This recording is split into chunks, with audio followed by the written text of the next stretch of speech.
Hi all, welcome to X and Y classics. അപ്പോൾ നിങ്ങളുടെ final എക്സാമിൻ്റെ ടൈം ടേബിൾ വന്ന കാര്യം നിങ്ങളൊക്കെ അറിഞ്ഞിട്ടുണ്ടാവും. അപ്പോൾ എങ്ങനെയാണ് നമ്മൾ ഇനിയുള്ള കുറച്ച് ദിവസങ്ങളിൽ എങ്ങനെയാണ് പഠനം മുന്നോട്ട് കൊണ്ടുപോകേണ്ടത്, എങ്ങനെയാണ് നമ്മൾ പഠിക്കേണ്ടത്, ഏതൊക്കെ സബ്ജക്റ്റിനാണ് നമ്മൾ കൂടുതൽ ഫോക്കസ് ചെയ്യേണ്ടത്, എങ്ങനെയാണ് ഏതൊക്കെ ദിവസങ്ങൾ എങ്ങനെയൊക്കെ നമുക്ക് കാറ്റഗറി ചെയ്യാം, അല്ലെങ്കിൽ എങ്ങനെയൊക്കെയാണ് നമ്മൾ യൂട്ടിലൈസ് ചെയ്യേണ്ടത്, ആ കാര്യങ്ങളാണ് നമ്മൾ ഈ ഒരു വീഡിയോയിൽ ഡിസ്കസ് ചെയ്യാൻ പോകുന്നത്. സോ നമുക്ക് എങ്ങനെയാണ് ആദ്യം ടൈം ടേബിൾ വരുന്നത് നോക്കാം. അതിനുശേഷം നമുക്ക് എങ്ങനെയാണ് ഓരോ ടൈമും നമ്മൾ യൂട്ടിലൈസ് ചെയ്യേണ്ടതെന്നും കൂടി എന്ത് ചെയ്യാം നമുക്ക് നോക്കാം. സോ നമുക്ക് എന്ത് ചെയ്യാം, ക്ലാസ് 6ൻ്റെ സ്റ്റേറ്റിൻ്റെ ടൈം ടേബിളിലേക്ക് നമുക്ക് പോകാം. സോ ക്ലാസ് 6 എക്സാമാണ് വരാൻ പോകുന്നത്. സോ നിങ്ങളെല്ലാവരും എക്സാമിന് വേണ്ടി പ്രിപ്പയർ ചെയ്ത് റെഡി ആണെന്ന് വിചാരിക്കുന്നു. നിങ്ങളുടെ സ്കൂളിലേക്ക് എല്ലാ പോർഷൻസും കംപ്ലീറ്റ് ചെയ്തിട്ടുണ്ടെന്ന് കരുതുന്നു. സോ നമുക്ക് എന്ത് ചെയ്യാം, എങ്ങനെയാണ് ടൈം ടേബിൾ നമ്മൾ നോക്കിയിട്ട് എങ്ങനെയാണ് സ്ട്രാറ്റജി ബിൽഡ് ചെയ്യേണ്ടതെന്ന് എന്ത് ചെയ്യാം നമുക്ക് നോക്കാം. സോ ഫസ്റ്റ് നമ്മൾ നോക്കുകയാണ് എങ്ങനെയാണ് നമ്മൾ എക്സാമിൻ്റെ കാര്യം നമുക്കറിയാം അല്ലേ. എക്സാം എപ്പോഴൊക്കെയാണ് നടക്കുന്നത്, ഒരു കറക്റ്റായിട്ട് നമ്മൾ നോക്കുകയാണെങ്കിൽ എക്സാമിന് എന്ത് ചെയ്യണം, നമ്മൾ ഓരോ എക്സാമിനും വേണ്ടിയിട്ട് നമ്മൾ 2 മണിക്കൂർ ആണ് നമുക്ക് ടൈം കിട്ടുന്നത്. അതിൽ തന്നെ 15 മിനിറ്റ് നമുക്ക് കൂൾ ഓഫ് ടൈം നമുക്ക് എന്ത് ചെയ്യും, എല്ലാ എക്സാമിന് മുന്നേ നമുക്ക് ക്വസ്റ്റ്യൻ നമുക്ക് നോക്കാൻ വേണ്ടിയിട്ട് നമുക്ക് തരാറുണ്ട്. അതിൽ നമ്മൾ എപ്പോഴും നമ്മൾ ആ കൂൾ ഓഫ് ടൈമിൽ നമ്മൾ ചെയ്യേണ്ടത്, നമ്മൾ എപ്പോഴും നമ്മൾ ചെയ്യേണ്ട ഏറ്റവും കൂടുതൽ മാർക്ക് നമുക്ക് സ്കോർ ചെയ്യാൻ പറ്റുന്ന ക്വസ്റ്റ്യൻസ് നമ്മൾ സെലക്ട് ചെയ്ത് വെക്കുക. അതുപോലെ തന്നെ നമുക്ക് ഏറ്റവും പെട്ടെന്ന് എഴുതാൻ പറ്റുന്ന ക്വസ്റ്റ്യൻസ് ഏതൊക്കെയാണ് അത് നമ്മൾ നോക്കി വെക്കുക എന്നുള്ളതാണ് ആദ്യത്തെ 15. അല്ലാതെ നമ്മൾ അങ്ങോട്ടും ഇങ്ങോട്ടും തിരിഞ്ഞ് കളിക്കാനുള്ള ടൈമല്ല 15 മിനിറ്റ് എന്ത് ചെയ്യുക നമ്മൾ മനസ്സിലാക്കി വെക്കുക. നമ്മൾ ഇനി എന്ത് ചെയ്യാം, നമുക്ക് ടൈം ടേബിളിലേക്ക് ഒന്ന് പോയി നോക്കാം. ടൈം ടേബിൾ 2 രീതിയിലാണ് വരുന്നത്. കാരണം SSLC എക്സാം നടക്കുന്നുണ്ട് അല്ലേ, നമുക്ക് പബ്ലിക് എക്സാം നടന്നുകൊണ്ടിരിക്കുന്നുണ്ട്. സോ ആ പബ്ലിക് എക്സാം നടന്നുകൊണ്ടിരിക്കുന്നതുകൊണ്ട് തന്നെ ഹൈസ്കൂളിൽ ഉള്ള UP സ്റ്റുഡൻസിന് വേറൊരു ടൈം ടേബിളും, അതുപോലെ തന്നെ UP സ്വന്തമായിട്ടുള്ള സ്കൂൾ, അതായത് UP മാത്രം ഉള്ള സ്കൂളിൽ വേറൊരു ടൈം ടേബിളുമാണ്. സാധാരണഗതിയിൽ ഇങ്ങനെ തന്നെയാണ് എല്ലാ വർഷങ്ങളിലും വരാറുള്ളത്. സോ നമുക്ക് നോക്കാം ഹൈസ്കൂൾ അറ്റാച്ച്ഡ് ആയിട്ടുള്ള അല്ലെങ്കിൽ ഹൈസ്കൂളോട് ചേർന്നിട്ടുള്ള സ്കൂളുകളിലുള്ള 6ാം ക്ലാസ്സുകാർക്ക് എങ്ങനെയാണ് എക്സാം വരുന്നത് നോക്കാം. മാർച്ച് 6ാം തീയതിയാണ് സ്റ്റാർട്ട് ചെയ്യുന്നത്. മാർച്ച് 27 വരെ എന്ത് ചെയ്യുന്നുണ്ട്, എക്സാം വരുന്നുണ്ട്. ഓരോ ദിവസവും കൃത്യമായിട്ടുള്ള ഇടവേളകളും നമുക്ക് എന്ത് ചെയ്യാൻ പറ്റും, ഇതിൽ കാണാൻ പറ്റും. കാരണം പബ്ലിക് എക്സാം എന്ത് ചെയ്യുന്നുണ്ട്, ഇടവേളയുള്ള ദിവസങ്ങളിൽ അല്ലെങ്കിൽ ആ ഇടവേളകളിൽ നടക്കുന്നുണ്ട്. അതുകൊണ്ടാണ് എന്ത് ചെയ്യുന്നത്, ഇത്രയും ഇടവേള അല്ലെങ്കിൽ ഇത്രയും ടൈം എന്ത് ചെയ്യുന്നത് കിട്ടുന്നത്. അതിലെല്ലാം നമ്മൾ നോക്കുകയാണെങ്കിൽ മാർച്ച് 6ാം തീയതി ആഫ്റ്റർനൂൺ ആണ് ഫസ്റ്റ് ലാംഗ്വേജ് അല്ലെങ്കിൽ നമ്മൾ ആദ്യത്തെ ഭാഷ അല്ലെങ്കിൽ 1ാം ഭാഷ നമുക്ക് വരുന്നത് ആദ്യത്തെ ദിവസമാണ്. ഇനി മാർച്ച് 10 ട്യൂസ്ഡേ മോർണിംഗ് ആണ് നമുക്ക് എന്ത് ചെയ്യുന്നത് ഫസ്റ്റ് ലാംഗ്വേജ് പാർട്ട് 2 അല്ലെങ്കിൽ മലയാളം ആയിരിക്കും കൂടുതൽ പേർക്കുണ്ടാവും, മലയാളം സെക്കൻഡ്. ഇനി മാർച്ച് 12 ആഫ്റ്റർനൂൺ ആണ് നമുക്ക് ഹിന്ദി വരുന്നത്. അതുപോലെ തന്നെ March 17 Tuesday afternoon social science ആണ് നമുക്ക് വരുന്നത്, സാമൂഹ്യ ശാസ്ത്രമാണ്. മാർച്ച് 19 ആഫ്റ്റർനൂൺ മാത്തമാറ്റിക്സ്, നമുക്ക് ഗണിതശാസ്ത്രമാണ് വരുന്നത്. അതുപോലെ തന്നെ നമുക്ക് March 24 Tuesday afternoon work, health and physical education ആണ് വരുന്നത്.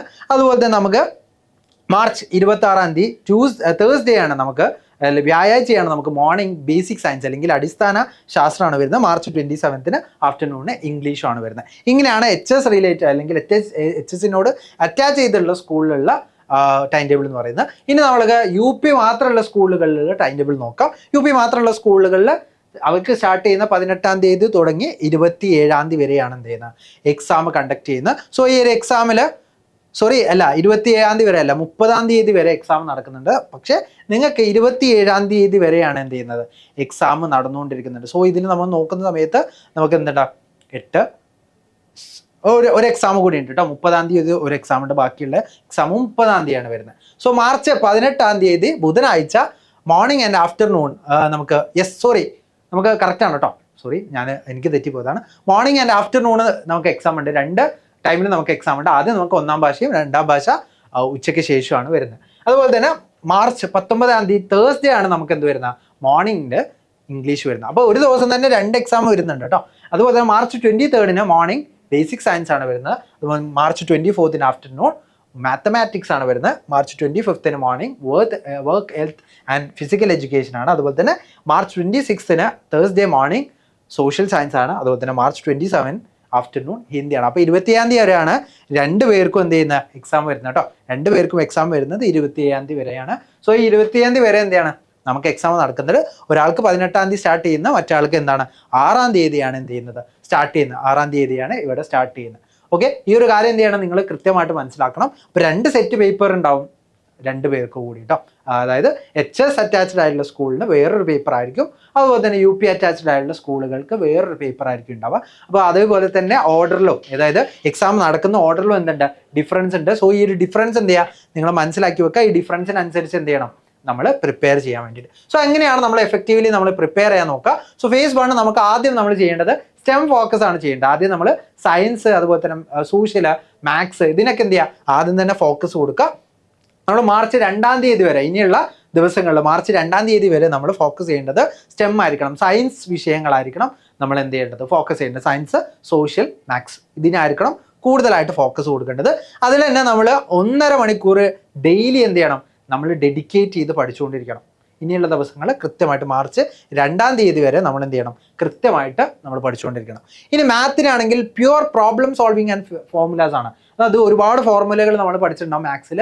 അതെന്ത് ചെയ്യാം, നമ്മൾ കൃത്യമായിട്ട് നമ്മൾ ഒന്നുകൂടി എന്ത് ചെയ്യാം, ചെക്ക് ചെയ്ത് നോക്കാം. അതെങ്ങനെയാണ് ചെക്ക് ചെയ്യാം, നമ്മൾ ഇങ്ങനെ നമുക്ക് ഓർത്തെടുക്കുക എന്നുള്ളതല്ല മാത്സിൽ നമുക്ക് ചെയ്യാൻ പറ്റുന്നത്. ഏറ്റവും പെട്ടെന്ന് നമുക്ക് ചെയ്യാൻ പറ്റുന്ന, മാത്സിൽ ഏറ്റവും എഫക്റ്റീവായിട്ട് നമുക്ക് ചെയ്യാൻ പറ്റുന്നത് ക്വസ്റ്റ്യൻസ് ചെയ്ത് നോക്കാം. ഒരുപാട് ക്വസ്റ്റ്യൻസ് നമുക്ക് എന്താണ്, നമുക്ക് അവൈലബിൾ ആണ്. സോ ആ ഒരു ക്വസ്റ്റ്യൻസ് എന്ത് ചെയ്യുക, നിങ്ങൾ ചെയ്ത് നോക്കാം. സോ ക്വസ്റ്റ്യൻസ് ചെയ്ത് നോക്കുമ്പോൾ തന്നെ നിങ്ങൾക്ക് എന്ത് ചെയ്യും, ആൻസേഴ്സ് പതിയെ നമുക്ക് കിട്ടാൻ തുടങ്ങും. അതുപോലെ തന്നെ കഴിഞ്ഞ വർഷങ്ങൾ, മുൻ വർഷങ്ങളിൽ വന്നിട്ടുള്ള ആനുവൽ എക്സാമിൻ്റെ പേപ്പർ നമുക്ക് ഇൻ്റർനെറ്റിൽ അവൈലബിൾ ആണ്. സോ ആ ക്വസ്റ്റ്യൻസ് എന്ത് ചെയ്യുക, നിങ്ങൾക്ക് ചെയ്ത് നോക്കാം. നമുക്ക് ചാപ്റ്റേഴ്സ് ഒന്നും വലിയ ഡിഫറൻസോ കാര്യങ്ങളോ ഒന്നും വന്നിട്ടില്ല. സോ നിങ്ങൾക്ക് ആ ഒരു ചാപ്റ്റേഴ്സ് തന്നെ ഉള്ള ക്വസ്റ്റ്യൻസ് തന്നെയാണ് ആനുവൽ എക്സാമിന് വരുന്നത്. സോ നിങ്ങൾക്ക് എന്ത് ചെയ്യാൻ പറ്റും, ആ ക്വസ്റ്റ്യൻ പേപ്പർ നിങ്ങൾക്ക് എന്ത് ചെയ്യാൻ പറ്റും, ചെയ്ത് നോക്കാൻ പറ്റും. ഓക്കെ. ഇനി സയൻസിലാണെങ്കിൽ നിങ്ങൾ ഡയഗ്രാംസ്, ഒരുപാട് ഡിഫറെൻ്റ് ആയിട്ടുള്ള ഡയഗ്രാംസ് നിങ്ങൾ കണ്ടിട്ടുണ്ടാവും. ആ ഡയഗ്രാംസ് നിങ്ങൾ എന്ത് ചെയ്യുക, മനസ്സിലാക്കി വെക്കുക. അതുപോലെ തന്നെ കോർ കോൺസെപ്റ്റുകൾ എന്ത് ചെയ്യുക, മനസ്സിലാക്കി വെക്കുക. സോഷ്യൽ സയൻസിലാണെങ്കിൽ ഒരുപാട് കാര്യങ്ങൾ നമ്മൾ പഠിച്ചിട്ടുണ്ടാവും. ആ കാര്യങ്ങൾ കുറച്ചുകൂടി നമുക്ക് എഫക്റ്റീവായിട്ട് എങ്ങനെയൊക്കെ പഠിക്കാൻ പറ്റും, ആ രീതിയാണ് നമ്മൾ എന്ത് ചെയ്യേണ്ടത്, മാർച്ച് 2-ാം തീയതി വരെ നമ്മൾ ഫോക്കസ് ചെയ്യേണ്ടത്. സോ ഇതാണ് ഫേസ് 1 എന്ന് പറയുന്നത്. ഫേസ് 1-ൽ നമ്മൾ സോഷ്യൽ, സയൻസ്, അതുപോലെ മാത്സ് ആണ് എന്ത് ചെയ്യേണ്ടത്, ഫോക്കസ് ചെയ്യേണ്ടത്. ഇനി നമ്മൾ ഫേസ് 2 എന്ന് പറയുന്നത് നമ്മൾ ലാംഗ്വേജ് പോളിഷ് ചെയ്യാണ്. നമ്മൾ ലാംഗ്വേജ് നമ്മളിങ്ങനെ പഠിച്ചുകൊണ്ട് കാര്യമില്ല. നമുക്ക് നമ്മൾ പഠിച്ചതുമായിട്ട് ബന്ധപ്പെട്ട ക്വസ്റ്റ്യൻസ് വളരെയധികം കുറവായിരിക്കും. നമുക്ക് ഒരു കവിത തന്നിട്ട് അതിൽ നിന്ന് എഴുതാനായിരിക്കും, ഉപന്യാസം എഴുതാനുണ്ടാവും, എസ്സേസ് എഴുതാനുണ്ടാവും അല്ലേ. അതുപോലെ തന്നെ നമുക്ക് ഡിഫറെൻ്റ് ആയിട്ടുള്ള ഒരാളുടെ ഓട്ടോബയോഗ്രഫി എഴുതാനുണ്ടാവും. അങ്ങനെയുള്ള കാര്യങ്ങളൊക്കെ ആയിരിക്കും നമുക്ക് എന്ത് ചെയ്യുക, ചോദിക്കാം അല്ലേ. ഇങ്ങനെയുള്ള കാര്യങ്ങളൊക്കെയാണ് നമുക്ക് എന്ത് ചെയ്യുക, ചോദിക്കാൻ ചാൻസ് ഉള്ളത്. അത് എസ്സേസ് ഒക്കെ ആണ് കൂടുതലായിട്ട് ചോദിക്കാൻ ചാൻസ് ഉള്ളത്. അപ്പോൾ നമ്മൾ ലാംഗ്വേജ് പോളിഷ് ചെയ്താൽ മതി. നമ്മൾ പഠിച്ചിട്ടുള്ള കാര്യങ്ങൾ ഒന്നും കൂടി പോളിഷ് ചെയ്യാനാണ് നമ്മൾ ശ്രമിക്കേണ്ടത്. സോ അതിനു വേണ്ടി നമ്മൾ എന്ത് ചെയ്യണം, മാർച്ച് 3 മുതൽ മാർച്ച് 10 വരെയുള്ള ദിവസം അതിനു വേണ്ടി ഡെഡിക്കേറ്റ് ചെയ്യണം. അതുപോലെ തന്നെ അതിൽ തന്നെ 45 മിനിറ്റ് ആണ് ഡെയിലി നിങ്ങൾ എന്ത് ചെയ്യേണ്ടത്, മാറ്റി വെക്കേണ്ടത്. അതിൽ നമ്മൾ റീഡും ചെയ്യണം, ഓരോ കാര്യങ്ങളും നമ്മൾ വായിച്ച് നോക്കും വേണം. അതുപോലെ തന്നെ നമ്മൾ ഗ്രാമർ ഇങ്ങനെയുള്ള കാര്യങ്ങളൊക്കെ എന്ത് ചെയ്യണം, ചെക്ക് ചെയ്യണം. അതുപോലെ തന്നെ HS അറ്റാച്ച്ഡ്, അതായത് ഹൈസ്കൂൾ റിലേറ്റഡ് ആയിട്ടുള്ള അല്ലെങ്കിൽ ഹൈസ്കൂളിനോട് അറ്റാച്ച് ചെയ്തിട്ടുള്ള സ്റ്റുഡൻസിനോട് പറയാനുള്ളത്, നിങ്ങൾക്ക് മാർച്ച് 12 മുതൽ 17 വരെയുള്ള ദിവസം എന്താണ്, നിങ്ങൾക്കൊരു ഗ്യാപ്പ് കിട്ടുന്നുണ്ട്. ആ ദിവസങ്ങളിലേക്ക് നിങ്ങൾ എന്ത് ചെയ്യണം, കൂടുതലായിട്ട് ഫോക്കസ് ചെയ്യണം. അതുപോലെ തന്നെ നിങ്ങൾ കൂടുതലായിട്ട് അതിൽ സ്റ്റെം ആണ് ഫോക്കസ് ചെയ്യേണ്ടത്. പക്ഷേ നിങ്ങൾ ഈ ഒരു ഫസ്റ്റ് ലാംഗ്വേജ് ഒക്കെ നിങ്ങൾ എന്ത് ചെയ്യാം, ആദ്യം തന്നെ പഠിച്ചു തുടങ്ങും. ആദ്യം നിങ്ങൾ ഫസ്റ്റ് ലാംഗ്വേജ് വെച്ച് സ്റ്റാർട്ട് ചെയ്യുക. കാരണം നിങ്ങൾക്ക് മാർച്ച് 6-ാം തീയതി സ്റ്റാർട്ട് ചെയ്യുന്നത് ഫസ്റ്റ് ലാംഗ്വേജ് ആണ്. സോ മാർച്ച് 6-ാം തീയതിക്ക് വേണ്ടിയിട്ട് എന്ത് ചെയ്യുക, നിങ്ങൾ പഠിച്ചു കൊടുക്കുക. അതിനുശേഷം second language, then English, then Hindi, ഇങ്ങനെയുള്ള ഓർഡറിൽ എന്ത് ചെയ്യുക, നിങ്ങൾ പഠിക്കുക. അതുപോലെ തന്നെ നമ്മൾ ഇൻഡിപെൻഡൻ്റ്, അതായത് ഇൻഡിപെൻഡൻ്റ് ആയിട്ടുള്ള സ്കൂളുകൾ, അതായത് UP സ്കൂൾ മാത്രമുള്ള കുട്ടികളോട് തന്നെ പറയാനുള്ളത്, നിങ്ങൾ എന്ത് ചെയ്യുക, നിങ്ങൾ സയൻസിനെ ആദ്യം എന്ത് ചെയ്യുക, ഫോക്കസ് ചെയ്യുക. അതിൻ്റെ കൂടെ എന്ത് ചെയ്യുക, നിങ്ങൾ മിക്സ് ചെയ്യുക, ലാംഗ്വേജസും കൂടി എന്ത് ചെയ്യുക, മിക്സ് ചെയ്ത് കൂടി എന്ത് ചെയ്യുക, പഠിക്കുക. ഒരു ദിവസം തന്നെ സയൻസിൽ ഒരു പാർട്ടും പഠിക്കുക, മാത്സിൽ ഒരു പാർട്ടും പഠിക്കുക. അതിനെന്ത് ചെയ്യുക, കൃത്യമായിട്ടുള്ള ഇടവേളകൾ എന്ത് ചെയ്യുക, നിങ്ങൾ കൊടുക്കുക. അപ്പോൾ നമുക്ക് എഫക്റ്റീവായിട്ട് എന്ത് ചെയ്യാൻ പറ്റും, പഠിക്കാൻ പറ്റും. അപ്പോൾ ഇതാണ് നമ്മൾ എന്ത് ചെയ്യേണ്ടത്.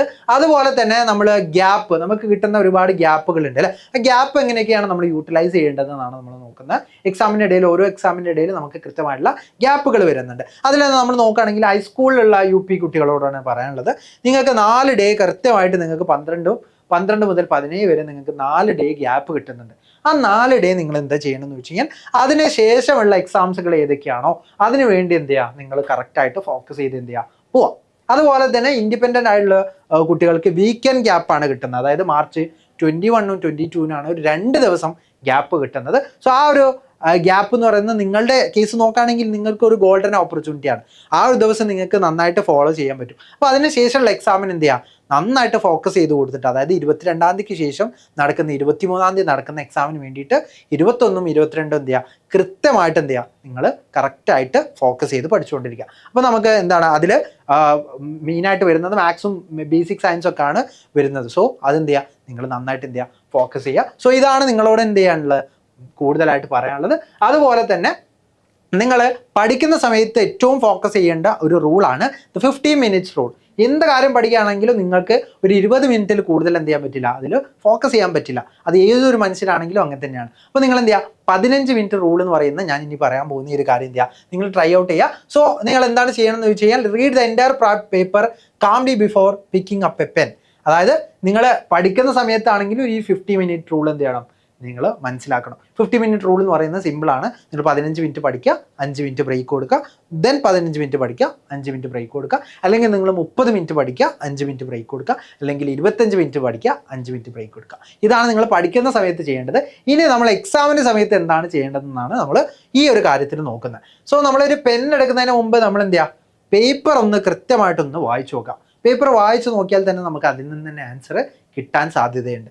അതുപോലെ തന്നെ നമ്മൾ ആ ഒരു കൂൾ ഓഫ് ടൈമിൽ, ആ ഒരു 15 മിനിറ്റിൽ നിങ്ങൾ എന്താ ചെയ്യേണ്ടതെന്ന് വെച്ച് കഴിഞ്ഞാൽ, ഈസി ഏതാണ് ഹാർഡ് ഏതാണെന്ന് തിരിച്ചറിയാൻ പറ്റുക.